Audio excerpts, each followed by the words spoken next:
Assalamualaikum. I am Arusa Ramzan from DC University Faisalabad with your course Distributed Database Management System. तो हमने अपना जो है वो स्टार्ट किया हुआ था कि कैसे जो है वो हम डिस्ट्रीब्यूटेड डेटाबेस मैनेजमेंट सिस्टम का आर्किटेक्चर डिज़ाइन करते हैं। इससे पहले हमने फ्रेगमेंटेशन को सीखा है। Today we will discuss about that how can we check the correctness of the fragmentation. तो आइए देखते हैं कि कैसे जो है वो हम अपनी फ्रेगमेंटेशन को चेक करते हैं कि वो करेक्ट फॉर्म में है या इनकरेक्ट फॉर्म में है। ठीक है, सबसे पहले तो वह हम चेक करते हैं कि तीन चीज़ों के बारे में हम पढ़ेंगे: कंप्लीटनेस, रिकन्स्ट्रक्शन, डिसजॉइंटनेस। सबसे पहले डिस्कस करते हैं कंप्लीटनेस को। कंप्लीटनेस क्या है? कहता है decomposition of relation R into fragments R1, R2 and so on Rn is complete if and only if each data item in R can also be found in some Ri। अब हमने decomposition की है अपने relation R को, यानी relation R को different fragments के अंदर जो है वो हमने उसकी फ्रेगमेंटेशन की है, R1, R2 and so on. Then अगर हमें ये चेक करना है कि हमारे पास जो फ्रेगमेंटेशन की है वो ट्रू फॉर्म में है या नहीं, तो हम क्या करेंगे कि उसमें से एक जो आपके पास डाटा आइटम है उसको निकाल के आप चेकआउट कर लें अपनी RI के अंदर। अब RI क्या है? R वो रिलेशन है जिसको हमने फ्रेगमेंट फॉर्म में लिया था। बाद में आपने तमाम फ्रेगमेंट्स को आपस में इकट्ठा कर देना है, जोड़ देना है। ठीक है, उसके बाद एक न्यू डाटा सेट को क्रिएट करेंगे जिसका नाम रखेंगे RI।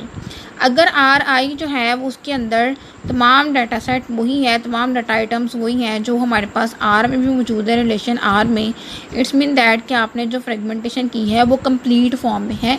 कंप्लीटनेस जो है हमारे पास पहला फैक्टर है कि हम इसकी वजह से करेक्टनेस चेक कर सकते हैं अपनी फ्रेगमेंटेशन की। ठीक है, कि हमने क्या किया, सबसे पहले अपने रिलेशन R को डिकम्पोज किया है डिफरेंट फ्रेगमेंट्स के अंदर, उसकी फ्रेगमेंटेशन की है। फिर हमने क्या किया कि तमाम फ्रेगमेंटेशन को जोड़ दिया है, उसको हमने न्यू डाटा सेट के अंदर क्रिएट किया, न्यू डाटा सेट का नाम दिया RI।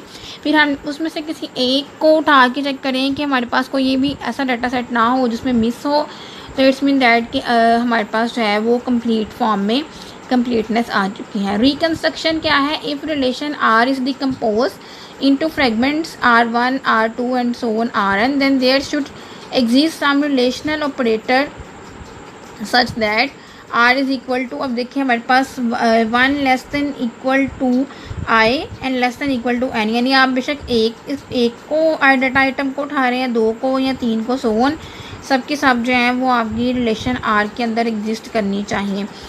ठीक है, अब कह रहा है कि अगर आप रिकन्स्ट्रक्ट करें, यानी पहले तो हमने एक डाटा आइटम को निकाल के सिर्फ उसमें से चेकआउट कर लिया था और हमने कहा कि हाँ जी ये कंप्लीट फॉर्म में कोई भी डाटा आइटम ऐसा नहीं है जो उसमें से मिस है, ये हमें पता चल गया था कंप्लीटनेस में। रिकन्स्ट्रक्शन में हमने क्या किया कि हमने अपनी जो रिलेशन R थी उसको डिकम्पोज करने के बाद जब हमने उसके फ्रेगमेंट्स बना लिए हैं R1 से सो ऑन Rn तक, तो हमने क्या किया है कि उसको दोबारा से रिकन्स्ट्रक्ट किया, बनाया है दोबारा। अगर आपको वही फॉर्म नज़र आती है आफ्टर रिकन्स्ट्रक्शन और आप देखते हैं कि तमाम जो उसके डाटा आइटम्स थे वो एग्जिस्टिंग कंडीशन में हैं और उसमें जो आपके पास जो है वो रिलेशनल ऑपरेटर है वो भी एग्जिस्ट कर रहा है, तो इसका मतलब रिकन्स्ट्रक्शन है। अगर रिकन्स्ट्रक्शन को भी फुलफ़िल करता है तो भी आपकी जो फ्रेगमेंटेशन है वो करेक्ट फॉर्म में। Third one is the disjointness. If relation R is decomposed into fragments R1, R2 and so on Rn and data item Di is in Rj, then Di should not be in any other fragments. ठीक है, disjointness check करनी है। हमारे पास जो data है वो for example relation R है उसको हमने डिकम्पोज किया है डिफरेंट पहले तो फ्रेगमेंट्स के अंदर, वो R1 से सो ऑन जितने भी आपने उसकी फ्रेगमेंटेशन की है। फिर उसमें से आपने एक डाटा आइटम निकाला जिसको उसने नाम दिया DI का, जो कि कहता है कि आपकी RJ में भी मौजूद होना चाहिए। Then DI should not be exist in any other fragment R के, यानी अगर तो वो RJ में मौजूद है, हमने उसका नाम रखा ना एक फ्रेगमेंट का, तो इसका मतलब ये कि वो सिर्फ उसी में पाया जाना चाहिए, किसी और में नहीं होना चाहिए। बाकी जो आपके फ्रेगमेंट्स हैं उसमें वो एग्जिस्ट ना करें। अगर वो बाकी फ्रेगमेंट्स में एग्जिस्ट कर जाए तो इसका मतलब ये है कि आपकी जो फ्रेगमेंटेशन थी वो करेक्ट फॉर्म में नहीं है। आपने जो पहले फ्रेगमेंटेशन की ना उसको मज़ीद तोड़ा है, इसकी तो ये समझ लग रही है। तो अगर तो वो एग्जिस्ट नहीं करता है, इट्स मीन दैट की करेक्ट फॉर्म में, ठीक है। तो 3 चीज़ों का आपने ख्याल रखना है। 3 इसके फैक्टर्स हैं, टोटल 3 फैक्टर्स हैं। एक कंप्लीटनेस है, रिकन्स्ट्रक्शन है, डिसजॉइंटनेस है। कंप्लीट होनी चाहिए डाटा आइटम्स का तमाम सेट। रिकन्स्ट्रक्ट करने के बाद तमाम जो रिलेशनल ऑपरेटर्स है वो एग्जिस्ट करने चाहिए। और कोई भी डाटा आइटम ऐसा नहीं होना चाहिए जो एक फ्रैगमेंट में पाया जाए तो दूसरे में भी पाया जाए, दूसरे में नहीं पाया जाना चाहिए। तो डिसजॉइंटनेस भी होनी चाहिए। अगर ये तीनों जो है वो फुलफिल करते हैं, इट्स मीन दैट कि आपने जो फ्रेगमेंटेशन की थी वो करेक्ट फॉर्म में की थी। नेक्स्ट है मेरे पास एलोकेशन अल्टरनेटिव्स। जब आपने एलोकेशन करनी है, एलोकेट करना है डिफरेंट डाटा सेट को फ्रेगमेंटेशन की फॉर्म में, तो कैसे करने हैं, एक कौन कौन से रूल्स हैं। सबसे पहले तो नॉन रेप्लिकेटेड फॉर्म है, ठीक है, जिसमें आपने रेप्लिका नहीं बनाए। पार्टीशन कहना कि partition each fragment resides at only one site. हर फ्रेगमेंट एक ही साइट के ऊपर पाया जाएगा, ठीक है, इसे कहेंगे पार्टीशन।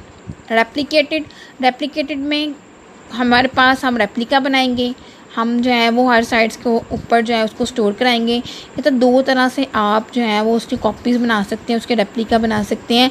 फुली रेप्लिकेटेड फॉर्म हो सकती है और पार्शियली रेप्लिकेटेड फॉर्म हो सकती है। फुली रेप्लिकेटेड का मतलब है each fragment at each site. हर फ्रेगमेंट जो आपने तोड़ा उसका रेप्लिका बनाएं, उसकी कॉपी बनाएं, कॉपी बना के हर साइट के ऊपर स्टोर कराएं। अगर 4 साइट्स हैं तो हर साइट के पास अपना फ्रेगमेंट भी हो और बाकी सबका फ्रेगमेंट भी मौजूद होना चाहिए, तो वो फुली रेप्लिकेटेड होगा, अदरवाइज़ नहीं होगा। तो एलोकेशन में आप रेप्लिकेटेड फॉर्म में भी अपने डाटा को एलोकेट कर सकते हैं। पार्शियली रेप्लिकेटेड में क्या होगा, each fragment at some of the site. कुछ साइट्स के ऊपर तो एक फ्रेगमेंट पाया जाएगा जिसके रेप्लिका बनाए होंगे और कुछ के ऊपर मौजूद नहीं होगा। यानी लाजमी नहीं है कि हर साइट के ऊपर हर साइट का जो रेप्लिका है वो मौजूद हो। इसको कहेंगे पार्शियली, यानी कुछ रेप्लिकास को स्टोर कराना और कुछ को रेप्लिका बना के कुछ साइट्स पे जो है वो हम स्टोर ना कराएं, ठीक है। तो नॉन रेप्लिकेटेड है और रेप्लिकेटेड है। नॉन रेप्लिकेटेड को हम पार्टीशन भी बोलते हैं। उसमें हमारे पास जो फ्रेगमेंट्स होते हैं वो सिर्फ अपनी ही साइट पे पाए जाते हैं, दूसरी तमाम साइट्स में उसका डाटा जो है वो मौजूद नहीं होता है। नेक्स्ट हम कैसे चेक करेंगे जी, रूल ऑफ थंब लगाएंगे, ठीक है। According to rule of thumb जो है वो आप चेकआउट कर सकेंगे कि कोई प्रॉब्लम आ रही है या नहीं, रेप्लिकेटेड फॉर्म में है या नहीं, नॉन रेप्लिकेटेड फॉर्म में है या नहीं। इसकी वजह से आप जो है वो एलोकेशन को चेक कर सकते हैं। देखिए जी, नेक्स्ट स्लाइड बड़ी मज़े की है। कह रहे हैं कि कंपैरिजन ऑफ रेप्लिकेशन अल्टरनेटिव्स। कैसे जो है वो आप कंपैरिजन करके देखेंगे कि कैसे रेप्लिकेशन जो है वो डिफरेंट अल्टरनेटिव वे से करें, तो कैसे पता चलेगा कि कैसे ये सब डिफरेंट है। हमने ऊपर देखे 3 वेज लिखे हैं, तीनों तरीके जिसकी मदद से आप जो है वो डाटा को एलोकेट कर सकते हैं। फुल रेप्लिकेशन वे है, पार्टीशन रेप्लिकेशन है और पार्टीशनिंग है, तीनों है, ठीक है। और इस तरफ हम उसके अंदर जो है वो फैक्टर्स को देखते हैं कि वो कैसे जो है उसके अंदर वर्कआउट करते हैं। सबसे पहले क्यूरी प्रोसेसिंग। क्यूरी प्रोसेसिंग अगर हम फुल रेप्लिकेशन की बात करें तो कहता है कि बहुत इजी वे होगा क्यूरी को प्रोसेस करना। फुल रेप्लिकेशन में इजीली रिलायबिलिटी आएगी, इजीली जो है वो हम क्यूरी को प्रोसेस करके डाटा को ले सकते हैं, क्योंकि हर साइड के ऊपर रेप्लिका मौजूद है। तो अगर एक साइड जो है वो हमें क्यूरी को प्रोसेस नहीं करती तो दूसरी साइड जो है वो क्यूरी को प्रोसेस करके हमारे पास जो है वो इन्फॉर्मेशन दे देगी। जो पार्शियल रेप्लिकेशन और पार्टीशनिंग है उसके अंदर कहता है डिफ़िकल्टी आ सकती है, और सेम टाइप की डिफ़िकल्टी आती है पार्शियल में भी, क्योंकि पार्शियल में हो सकता है कि हम जो क्यूरी लगा रहे हों वो हम उस डाटा की लगा दें जिसका हमने रेप्लिका बनाया ही नहीं, जिसको हमने स्टोर नहीं, क्योंकि हमने कुछ साइड्स के ऊपर डाटा को स्टोर कराया था, तो उस साइड का डाटा जो है वो उसके अंदर मौजूद ही ना हो, तो इसमें जो है वो डिफ़िकल्टी आ सकती है। नेक्स्ट है मेरे पास डायरेक्टरी मैनेजमेंट का। डायरेक्टरी मैनेजमेंट का जो इशू है वो फुल रेप्लिकेशन के अंदर जो है वो इजीली मैनेज हो जाएगा। आप डायरेक्टरी को इजीली देख लेंगे, ठीक है, इसका कोई इशू भी नहीं आएगा, इजीली मैनेजेबल है। और जो पार्शियल रेप्लिकेशन है और पार्टीशनिंग है उसके अंदर डिफ़िकल्टी आ सकती है। कंकरेंसी कंट्रोल को कहते हैं कि आप फुल रेप्लिकेशन के अंदर मॉडरेट वे से जो है वो कंट्रोल कर सकते हैं। कभी कभी जो है वो कंकरेंसी का प्रॉब्लम आ सकता है, पार्शियल रेप्लिकेशन के अंदर प्रॉब्लम आ सकती है, लाजमी आएगी कंकरेंसी की, क्योंकि अगर कंकरेंट फॉर्म में दोनों जो आपके पास यूज़र हैं, यूज़र एंड से सेम क्यूरी आ जाए और आप उन दोनों को जो है वो एट टाइम जो है वो एग्जीक्यूट नहीं कर पाते हैं, क्योंकि आपने उस साइड को रेप्लिका नहीं बनाया था, वो पार्शियली फॉर्म में थी, तो आप उसको जो है वो रिज़ल्ट नहीं दे सकेंगे। इससे जो है वो डिफ़िकल्टी आएगी। पार्टीशनिंग में ईजी है, क्योंकि हमारे पास जो है वो हर उसका डाटा एक ही साइड से हमने लेना है, एक ही साइड के अंदर मौजूद है, तो हम उसको ईज़िली मैनेज कर लेंगे। रिलायबिलिटी कहता है कि बहुत ज़्यादा जो हाई किस्म की रिलायबिलिटी है वो फुल रेप्लिकेशन में होती है। इसमें हमारे पास ज़रा भी चांसेस नहीं होते कि इसमें हमारी डाटाबेस जो है वो लॉस होगी, हमारा डाटा लॉस होगा, हमारी डाटाबेस जो है वो वर्किंग करना बंद कर देगी। क्योंकि अगर एक भी साइट जो है वो वर्किंग नहीं कर रही, तो हमारे पास बाकी तमाम साइट्स के ऊपर उसका रेप्लिका मौजूद है। अगर 2 साइट्स भी जो वर्किंग नहीं करती, किसी वजह से हमारा सिस्टम ख़राब हो जाता है, तो भी जो बाकी 2 साइट्स हैं वो इजीली उस डाटा को मैनेज कर सकती हैं। और अगर हमारे पास उससे डाटा लॉस हो जाता है, हैक हो जाता है, हम किसी दूसरी साइट से उसका रेप्लिका उठा के उसको दोबारा मैनेज करके मेन सर्वर साइट के ऊपर रख सकते हैं। तो रिलायबिलिटी बहुत ज़्यादा हाई फॉर्म में जो है वो फुल रेप्लिकेशन में होती है। नेक्स्ट है मेरे पास पार्शियल रेप्लिकेशन की रिलायबिलिटी। पार्शियल रेप्लिकेशन की रिलायबिलिटी भी होती है, हाई फॉर्म में ही होती है, क्योंकि हमने इसके अंदर रेप्लिका तो क्रिएट किए होते हैं, लेकिन बाज़ वक़्त ऐसा होता है कि हम अगर किसी साइट का रेप्लिका ना बनाए और वही साइट जो है वो क्रैश हो जाए किसी वजह से, तो उसमें भी थोड़ा बहुत प्रॉब्लम आ सकती है। लेकिन इसके अंदर जो आपकी रिलायबिलिटी है वो भी हाई फॉर्म में होती है। लेकिन जो आपका पार्टीशनिंग है, इसमें रिलायबिलिटी बिल्कुल भी नहीं होती है, रिलायबल नहीं होता है। अगर एक साइट जो है वो किसी वजह से क्रैश हो जाए, तो उसका डाटा जो है वो मुकम्मल तौर पे लॉस हो जाता है, हम दोबारा जो है उसके डाटा को नहीं ले सकते। ठीक है। उसके बाद रियलिटी बेस्ड डाटा। ठीक है। तो फुल रेप्लिकेशन के अंदर पॉसिबल एप्लीकेशन है, और पार्शियल जो है उसके अंदर रियलिस्टिक फॉर्म में होता है, और जो पार्टीशनिंग है उसमें भी पॉसिबल एप्लीकेशन है। नेक्स्ट है मेरे पास इंफॉर्मेशन रिक्वायरमेंट्स, कि हमने जो फ्रेगमेंटेशन करनी है उसके लिए हमारे पास कौन कौन सी इन्फॉर्मेशन होनी चाहिए, कि ये इन्फॉर्मेशन होगी तो हम इजीली जो है वो फ्रेगमेंटेशन को कर सकते हैं, यानी हम अपने डाटा की फ्रेगमेंटेशन कर सकते हैं। सबसे पहले डाटाबेस की इन्फॉर्मेशन होना बहुत ज़रूरी है कि आपके पास किस किस्म की डाटाबेस है, उसमें कौन कौन सा डाटा जो है वो आपने स्टोर कराया हुआ है, ये पहली कैटेगरी है। फिर आप एप्लीकेशन के बारे में इंफॉर्मेशन लेंगे कि जो आपने डाटाबेस लेनी है उसको जो आपने एग्जीक्यूट करना है उसके ऊपर कौन से एप्लीकेशन को रन करना है, कौन सी एप्लीकेशन इजीली एग्जीक्यूट हो जाती है। फिर आप इसमें ये भी चेकआउट कर लें कि आपके पास जो है वो ऑपरेटिंग सिस्टम जो है वो कौन सा है, और वो क्या आपके एप्लीकेशन को जो है वो इजीली एग्जीक्यूट कर सकता है या नहीं, वो सपोर्टिव है या नहीं उसको सपोर्ट करता, तो ये भी चेक कर लेना है। डाटाबेस की इन्फॉर्मेशन भी होगी और आपके पास एप्लीकेशन की इन्फॉर्मेशन भी रिक्वायर्ड होगी जब आपने जो है वो डेटाबेस को डिज़ाइन करना है या फ्रेगमेंटेशन बना रहे हैं। अब हम इसके फ्रेगमेंट्स बना रहे हैं। कम्युनिकेशन नेटवर्क इन्फॉर्मेशन होनी चाहिए कि आपके पास जो नेटवर्क सिस्टम आप यूज़ कर रहे हैं डिफरेंट साइट्स के दरमियान में, तो फ्रेगमेंट्स बनाने के बाद जब आपने उसको शेयर करना है तो पहले पता होना चाहिए कि हम कम्युनिकेशन का कौन सा नेटवर्क जो है वो यूज़ कर रहे हैं। फिर कंप्यूटर सिस्टम कौन सा यूज़ कर रहा है, कौन सी साइट पे कौन सा कंप्यूटर नेटवर्क यूज़ हो रहा है। अगर तमाम साइट्स पे सेम टाइप का कंप्यूटर सिस्टम होगा यूज़, तो फिर जो है वो इजीली उसको मैनेज करना भी होगा। अगर सेम टाइप का ऑपरेटिंग सिस्टम होगा तो भी इजीली मैनेज हो सकेगा।